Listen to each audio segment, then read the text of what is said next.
Guys, yung bagong jersey namin kulay green. Tangina pambagang kay Tanod. Pang Tanod. Tangina. Yak, labas mo yung iba. Pag ito sinuot nyo, putang ina, kanya-kanya na tayo sa loob ng court. CBO. Eto, sige, tapos mo. Boss, yung orange daw isusot natin. Yung pink. Oo, sabi na pink eh. Mas maganda pa pink. Tayo nagaling ni Jason eh. Pink! Matik na yan! May violet? Meron. Ah, gago, maganda violet. Silver. Sabi ko sa inyo eh. Ay, hindi mas maganda yung gray. Mas plain. Gray. Oo. Awan team mama. Yung maganda yung pink pati gray, no? Oo, tol, maganda gray, no? Maganda gray. Purple, Kaso hindi na fit sa inyo yan kasi ang pinagawa. Purple tayo. Yung pinagawa natin ano, XL tsaka XXL. Kay di mo, kakasya na to. Purple, boss. Purple tayo, purple. Kayo bala. Kayo. Kumbala, boss. Ito, mas maganda light green. Hindi, ay, bagang gaytano na. Orange daw, boss. Dumating na yung mga bagong uniform namin sa paliga ko. So ito yung gagamitin lahat ng mga player dito. Hindi pwedeng iuwi yan kasi kami na maglalaba pag susunod na game. Yan pag yung susuotin. Lalaban namin yan, don't worry. Okay. So, hold up. Hold up.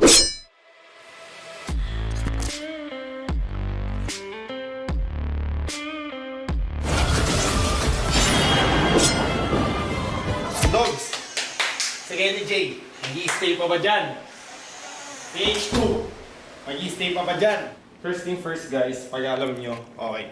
So, tapon natin sa mga sinaunang seasons, okay. Ito kasi yun guys, okay. Ito kahit itanong nyo sa kanila, kahit itanong nyo si Yahweh, tawagan nyo si Yahweh, totoo ba yung sinasabi ni Boss D? Detail by detail ko ito sasabihin. Before season 7, okay. Before season 7, bago mag-start yung season 7, nag-meeting kami. I think alam nyo na to, nakwento ko naman na to sa stream ko. Nagpilian kami if si Exhort or si Edward. Inofferan kami ng blacklist noon na kung gusto daw, Edward Kyrie for H2O. Hindi ako pumayag. Pero gusto ko si Edward. Okay, gusto ko si Edward. Kasi dati, role pa ni Kyrie, post 4. Gusto ko si Edward, sabi ko. Gusto ko si Edward. Willing nyo bang ipa-buyout? Nag-go sila. Ang ganda na ng usapan namin. Super clean, super smooth. Everything is going to the plan. Makukuha na si Edward. Nag-meeting kami. Okay, nag-meeting kami as a team. So, meeting namin ang team vote to. Okay, tanong nyo kay Chester, tanong nyo kay KMB. Team vote. Okay, never akong nag-decide. Never akong nag-decide. It's always team vote. Sino gusto kay Edward? Taas ang kamay. Ang tumaas ng kamay, ako, pati si Renny J. Sinong gusto kay Exhort? Okay, magaling si Exhort, no offense ha. Tumaas ng kamay si MB, si Chester, tapos si Yahweh. Kasi nakakasama nila nun si Exhort eh. Nakakasama nila sa RG, nakakasama nila. Kung nakakasama niya, hindi okay. Kasi alam niyo na yung gameplay. Pero ako talaga gusto ko si Edward nun. Gusto ko si Edward. Since the National pa lang, nung pumasok kami the National, nung nawala si Aaron, ang pamalit ko si Edward. Kaso nakasign na siya sa blacklist. Sinabi sa akin, boss, hindi na pwede nakasign ako sa blacklist. Sabi ko, okay lang, may next time pa. Team votation nakuha sa Exhort. So, wala na si Edward. Okay. Agree kami, okay. Team votation, walang hinanakit. Si Exhort nakuha namin. And the end of the day, Exhort is a good asset pa din. Kilala pa din. Kilala ko si Exhort since ano pa. And magaling siya. Okay. Tapos na yung season 7. Kinausap ako ni Yahweh. Boss D, gusto ko nang lumipat. Sabi ko, ano ba yung paraan para mag-stay ka, Yahweh? Sabi niya, kailangan natin si Baloy. Sabi ko, okay, Baloy. Kausapin natin. Kinausap ko, nasa Aura pa nun si Baloy. Kinausap ko si Aura, the price was super high. Sabi ko, shit. Yahweh, hindi ko makukuha si Baloy. Sabi niya, boss din, hindi ko alam. Sabi ko, gusto mo ba lumipat ng team? Nag-message sa akin nung si Yahweh na, oo boss, di kung pwede lipat ako.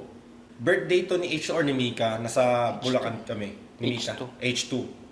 Andun si Yahweh. Sabi ko, Yahweh, okay. Anong gusto mong team? Tatawagan ko ngayon, kakausapin ko. Okay? Niya, boss di pwedeng Brent. Tinawagan ko si Daki. Daki, willing ba kayo mag-buyout? Sabi ni Daki, sino bang player? Si Yahweh. Sabi ko, eto yung price. Pero, pwede pa yan i-negotiate kasi gusto talaga ni Yahweh dyan. One day later, tumawag sa akin si Daki, Dogs delegates. Hindi ko na pwedeng sabihin yung reason kasi privacy namin yun ni Daki, pero hindi nag-go si Bren. Okay? privacy namin yung Daki. Kasi friend na friend ko si Daki and parang kapatid ko na like a brother. Tinatrato ko siyang brother. Alam niyo naman paano kayo mag-asagan social media. So, shout out kay Daki. Love you, man. Okay. Hindi ginos. Tapos, sakto, nung pagka hindi niya pag-go, tumawag sa akin si Yawe. Nag-message sa akin si Yawe. Boss, hindi na pala ako lilipat. Sabi ko, okay.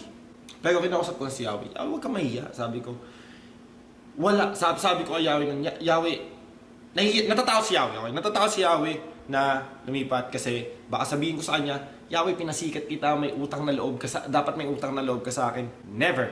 Never kin sasabihin. Why? Ito yung reason. Ginamit ko si Yawe sa content ko. Si Yawe, ginamit yung content ko para sumikat. Kasi yun. Tawag doon, fair use. So wala, di ko dapat sabihin na, Yawe, may utang na loob ka sa akin. May isang beses, di ko yung sasabihin sa kanya at never ko yung sasabihin sa kanya. Nasa fair use kami. Ginamit ko siya, ginamit niya ako. Season 8 has come, laglag. Bago pumasok yung Season 8, so basically ganito yan. Batak na batak si Yawe. Nag-suggest ako kay Yawe. Yawe, kailangan ko ng team. Sinong gusto mong player? Sino yung mga nakakasama mo? Batak na batak eh. Isipin mo si Yawe guys ha. Okay. Sorry to say this Yawe. Sorry talaga. Alam kong may bago ka ng girlfriend. Ayaw mo nang i-dig up to. Pero nung kayo pa ni Andeng, tuwing lumalabas kayo, or nandun ka sa bahay nila, naglalaro si Yawe ng rank game. At kasama yan doon si Sanford, Hesa, Miles, at Ryu. Umuwi si Yawe, Boss D. Ito yung mga kasama ko sa RG. Kunin mo to, malakas to, proven and tested. Kinuha ko si Sanford, si Hesa, si Ryu, at Miles. 5 na kami. So, nagbatak kami. Bago yung batak na yon, nag-stream muna ako. Which is, lumabas yung minugan ni Yawe, minugan na pinagalitan ko sila Yawe nun. Wow, man, bata lang yun. Yan. Okay, sorry Boss D, sorry, di na mauulit. Sabi ko, okay. Off-screen, nagbata kami. Nagbakasyon sila, kami nila Sanford nagbata. Ang goal ko lang nun, sa sarili ko, is, is matalo ang next play main team. Sabi ko yun kay Miles, sinabi ko yun kay Sanford, sinabi ko yun kay Ryu, sinabi ko yun kay Hesa. Tanungin natin si Miles sa taas. Okay? Go. Baka sabihin nyo, gumagawa ito. Walang cut. Okay, papasok tayo dito. Pasok tayo.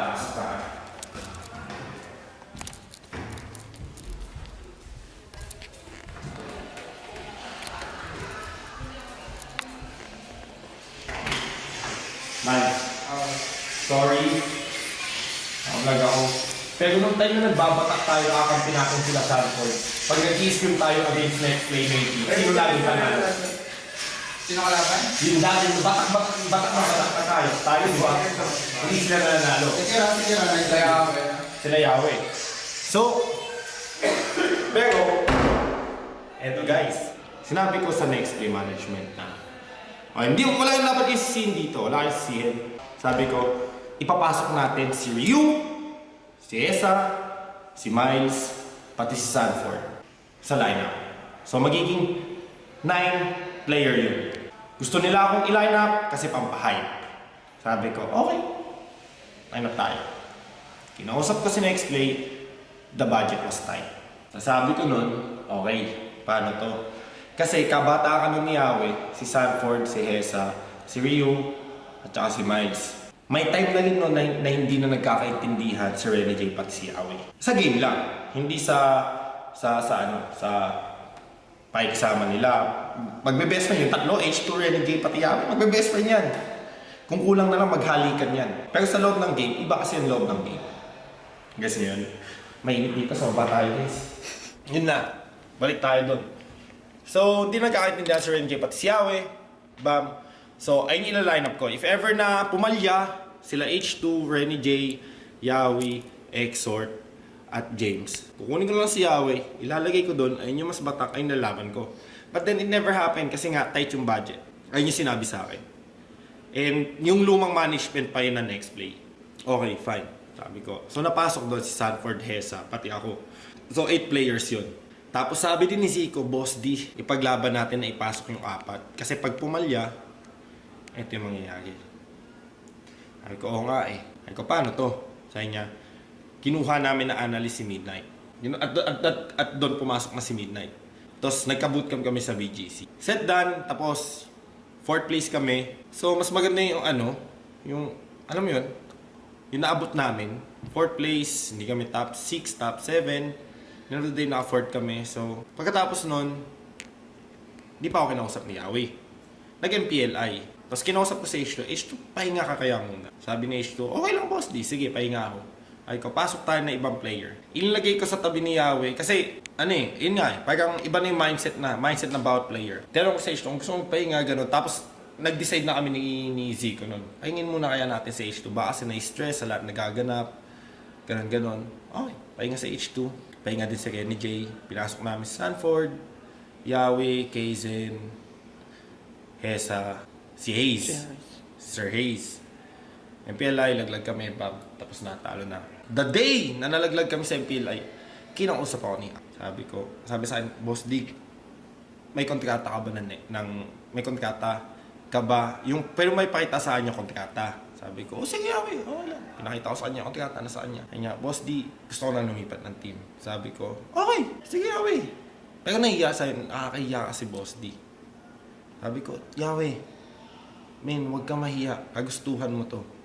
So, boom, nagbakasyon sila, ako, naghanap ako ng team para kay Yahweh. Dalawa yung team na gusto niyang pasukan nun, Onic and Echo. So, yung dalawang team na yun, kinausap ko. Sabi ko si Echo, ang nag-go si Echo. Sabi ko, Yahweh, ito yung Echo, G ka? Nga, sige boss, di G ako. O sige Yahweh, ito yung kontrata mo, pinakita ko sa kanya, ito yung amount. Sige. Sabi ni Yahweh sa akin, boss, di may makukuha ba ako dyan? Sabi ko, oo naman. Oo naman may makukuha ka dito. Tapos na-transfer na, binigay ko sa kanya yung pera na sinabi ko sa kanya. Which is, sabi natin, around 100k or above. Nakalimutan ko na, maybe 80, 100, pero nandun yun. Binigyan ko pa, nung pagkalipat niya, binigyan ko pa siya ng cut niya. Tapos na, nakalipat na Echo si Yahweh, kami, si Zico, nag-suggest siya na, yun, kunin yung AP, hindi ako nangialam. Sige, Zico, G. So, gumawa siya ng lineup. So, IESF, SEA Games yun. SEA Games ba yun? SEA Games. Yung lineup, H2, umabot sila ng finals, kalaban nila Blacklist. Perfect performance. Okay. So, in time na yun, nung umalis si Yahweh, sinabihan ko na si Kenny J. Bago pa pala kunin yung AP, sinabihan ko si Kenny J, bago gusto mo din lumipat. At that time, guys, may contact na kami sa Blacklist. At that time, sinasabi ko, Jay, kunin mo na yun sa Blacklist. Sabi ko, Jay, kunin mo na yan. Huwag mo kaming isipin. Isipin mo sarili mo. Tingnan mo si Yahweh. Tingnan mo si Yahweh, man. Kaya lagi kong sinasabi, nakikita ko yung sarili ko kay Yahweh. Kasi, ang iniisip ni Yahweh, yung growth niya, yung growth ni Yahweh, sabi ko kay Jay, huwag mo akong isipin. Huwag mo akong isipin. Wala ka man, andyan ka man, establish na ako. Sinabi ko din yun kay H2. H2, kung gusto mo lumipat, kausap ko yung Smart Omega. Wala, stay daw sila. Oh.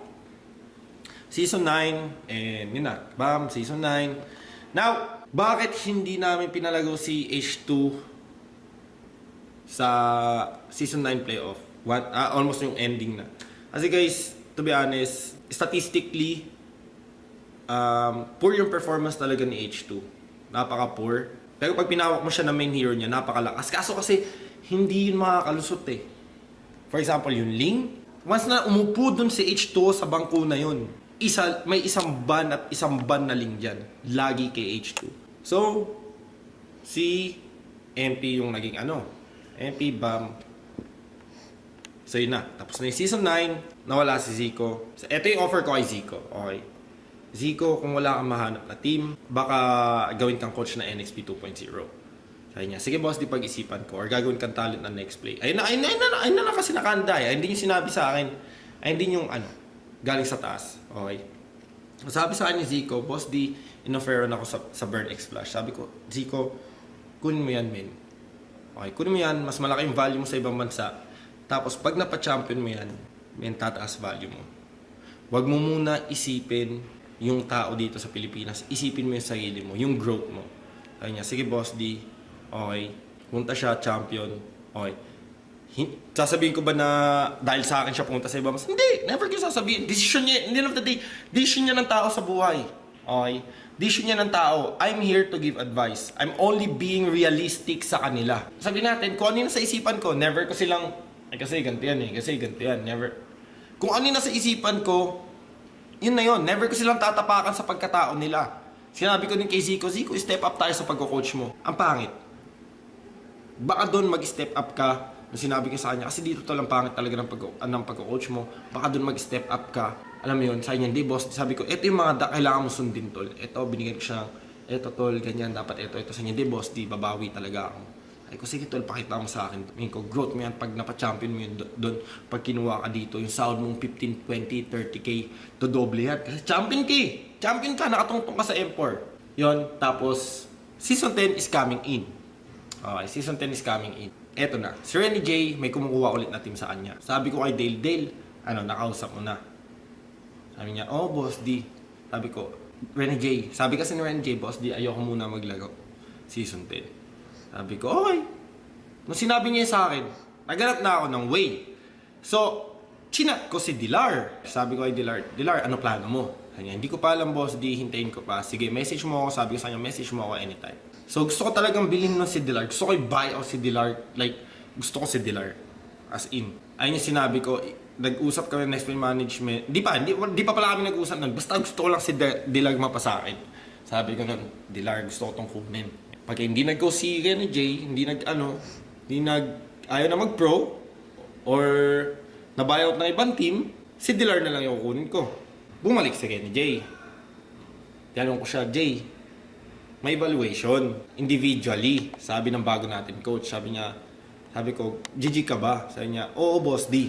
G ako. Sabi ko, ayaw mo ba lumipat ng team, J? Sabi niya sa akin, hindi boss D, stay ako. I mean, natatakot kayo lumipat ng team. Nang kumukuha ulit nun sa kanila, I think alam nyo na. Sorry, confidential pa rin yun. So, sorry may mga nabanggit akong confidential. Please, yung mga team, sorry. Okay, kung may nabanggit akong confidential. I'm apologizing right now. Pag-usapan muna natin yung naganap sa season 10 run. Okay.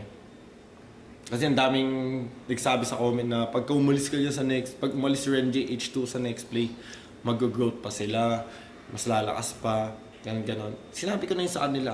Sinabi ko na sa kanila na pag gusto nyong lumipat ng team, okay lang talaga sa akin. Walang sakit na loob, walang hinanakit, na kahit ano, kasi iniisip nyo yung sarili nyo. Okay? Iniisip nyo yung sarili nyo.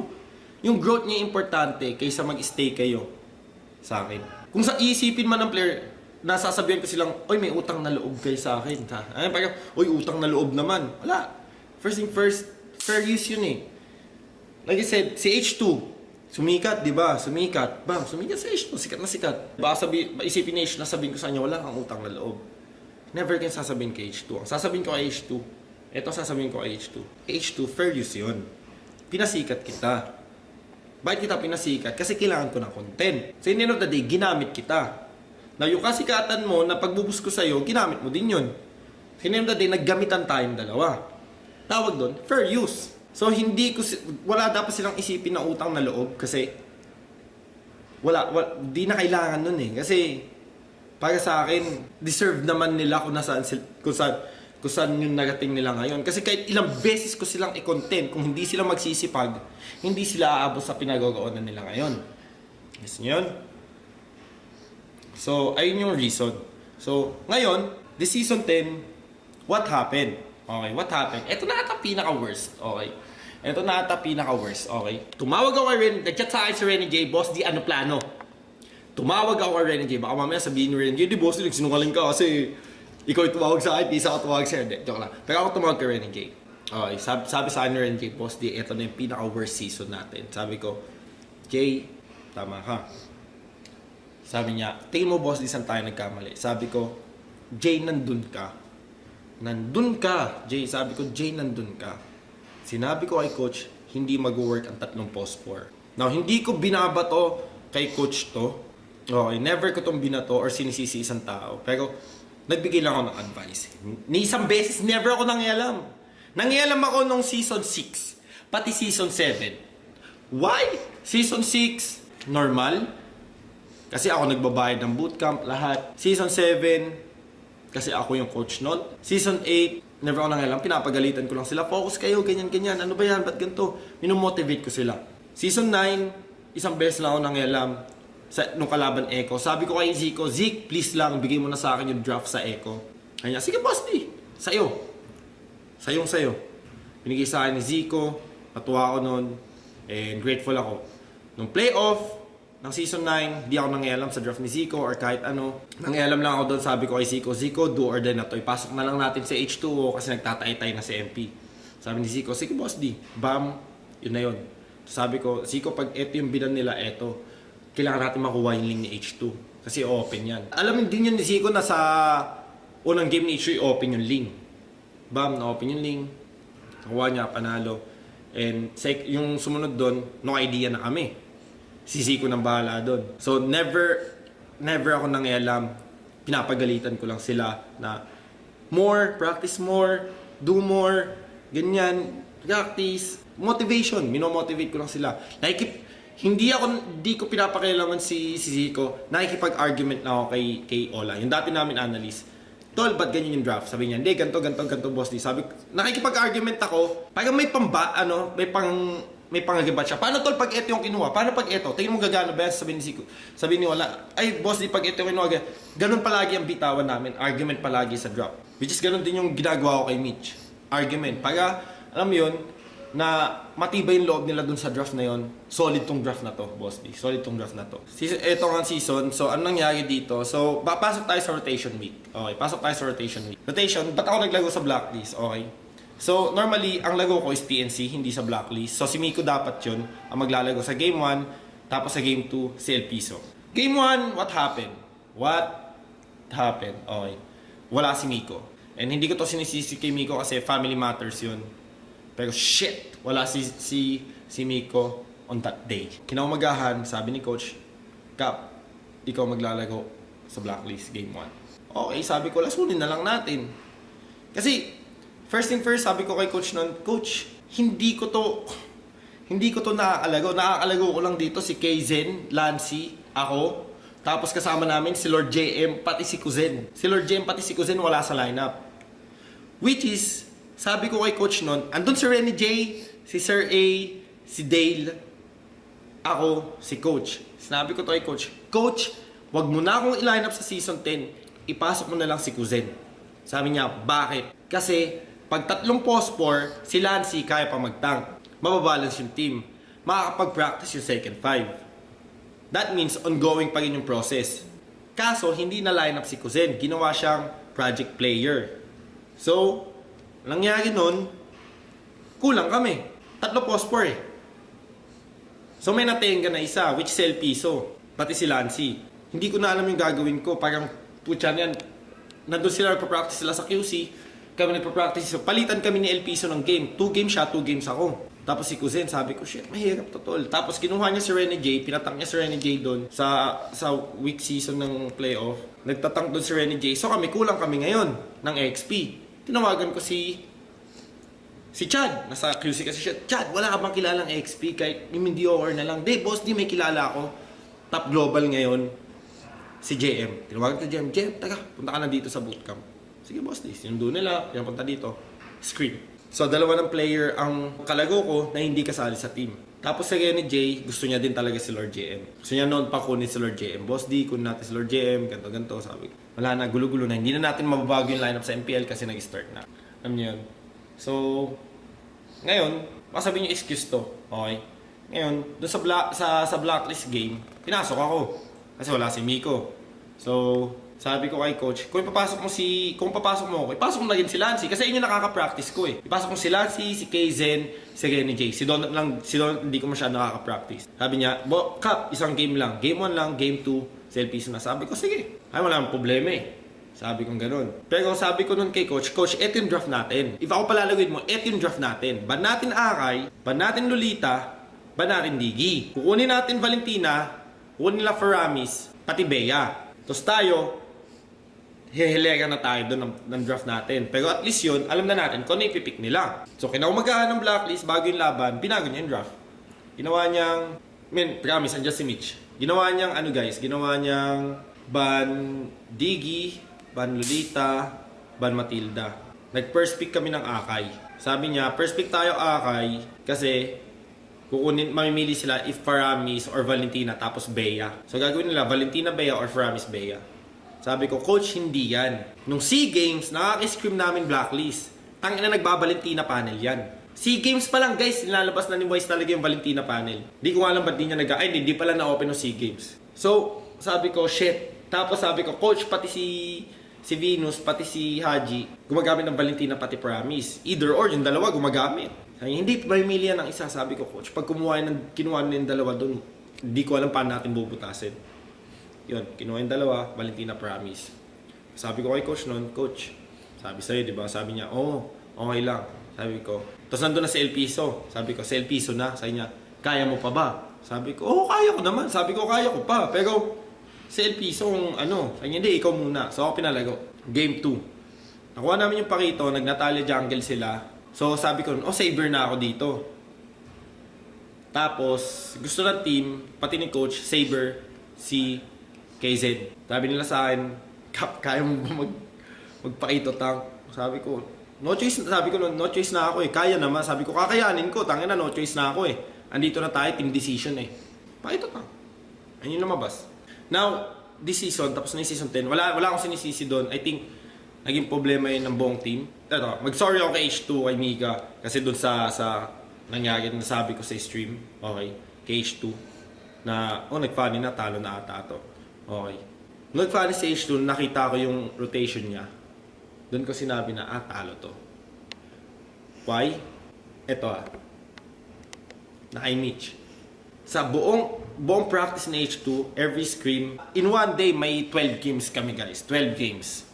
Doon sa 12 games na yon, 8 games most likely link siya. Tapos 2 games Haya, 3 games Haya, or sabihin natin 4 games Hellcart, 4 games Haya, tapos 2 games, 3 games League, tapos 1 game Bunny. Parang hindi siya gumagamit. Parang alam mo yun, yung parang marunong mag-funny sa H2, pero hindi kasing batak ng gantong player. So nakita ko rotation niya, mali na. Sabi ko, talo na talaga eh. Naging passive yung funny niya sa dominating time ng funny. Kasi ang funny guys, start ka ng blue, tapos pagka which is Miko, na-vision niya naman nandun yung Cupra. So ibig sabihin, nagiginig niya din nag-start sa red yung pakito. Sa red yung pakito, ang gagawin niya doon, kukunin niya red, ace up kaagad, huwag niya siya mag-green, kikable siya papunta sa blue buff ng pakito at doon niya ibubuli yung pakito. Habang mini-mirror ni Miko yung Cupra. Di ba? Normally, ganun eh. Normally, ganun. Ang ginawa ni H2, nag-blue, red, repolyo, green, green, green, at saka siya kinuha niya muna yung level 4 niya, which is understandable. Pero, at that time, naka-rotate na yung pakito. So, kailangan niyang mag-all-in doon sa bot lane.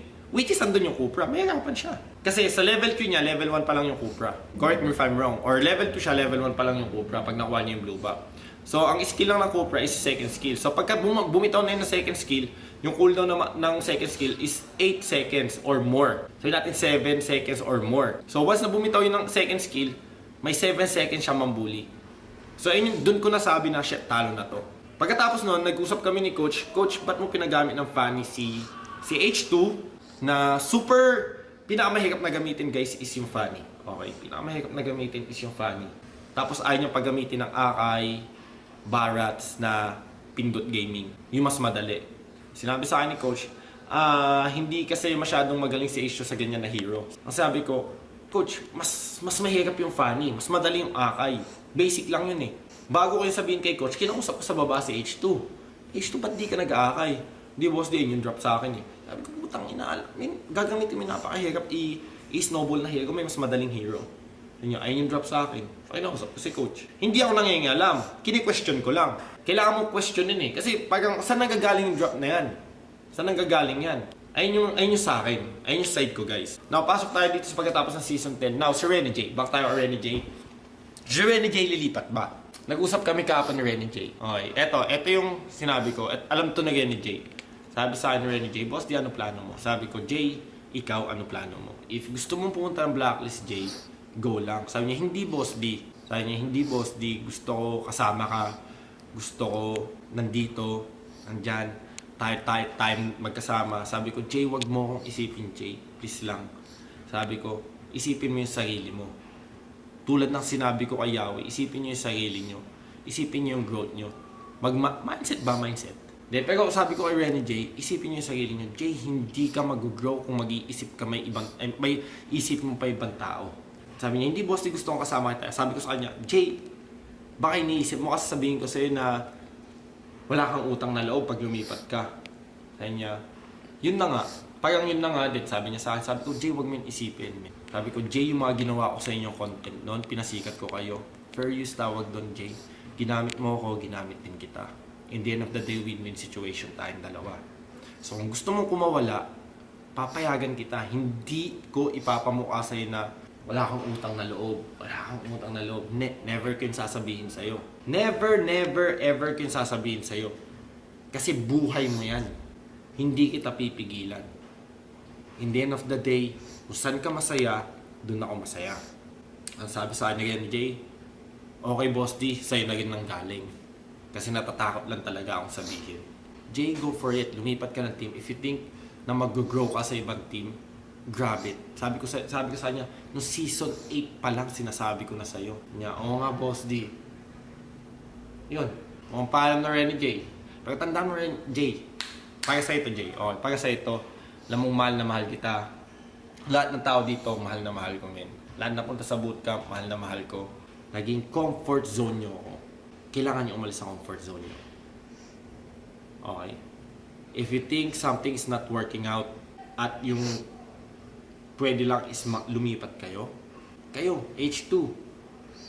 Yung mga tao dito sa bootcamp ko, sa tingin nyo na hindi na kayo nag-grow dito, and sabi natin na content creator kayo dito, okay, hindi na kayo nag-grow dito. Kaya nyo na stagnant na talaga yung grow nyo. Gusto nyo lumipat sa ibang kumpanya para mas sumabog pa kayo. Sabi natin na lalo kayo mapunta sa trending vibe. Para magiging magandang content creator kayo doon. Mas madami kayong brand deal na makukuha. Go! Okay, hindi ko kayo pinipigilan sa growth nyo. Never ko kayo pipigilan sa growth nyo. Kasi kung tunay akong kaibigan, hindi ko kayo pipigilan. Kasi kung saan ka man, kung masaya ka doon sa pinuntahan mo ngayon, dapat as a tunay na kaibigan, masaya ako para sa'yo. So, kung gusto nyong lumipat, men, go for it. Sa totoo lang.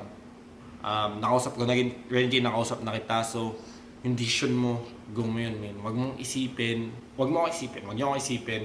Andito na ako eh. Tangina, may bahay na ako eh. May bahay na ako, men. Bahay na ako worth 36M, men. Ano hanapin ko pa? Magkakaanak na ako. In the end of the day, guys, in the end of the day, ano yun? Di ko na rin sila maasikaso kasi magkakaanak na ako. Magiging tatay na ako. Men. So, kailangan nila talagang maghanap ng kung saan sila mag-grow.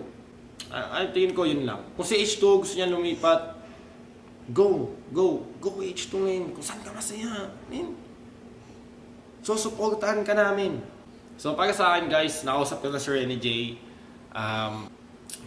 Mag-uusap na lang dyan yung management ng Next Play. Pati sa kabila.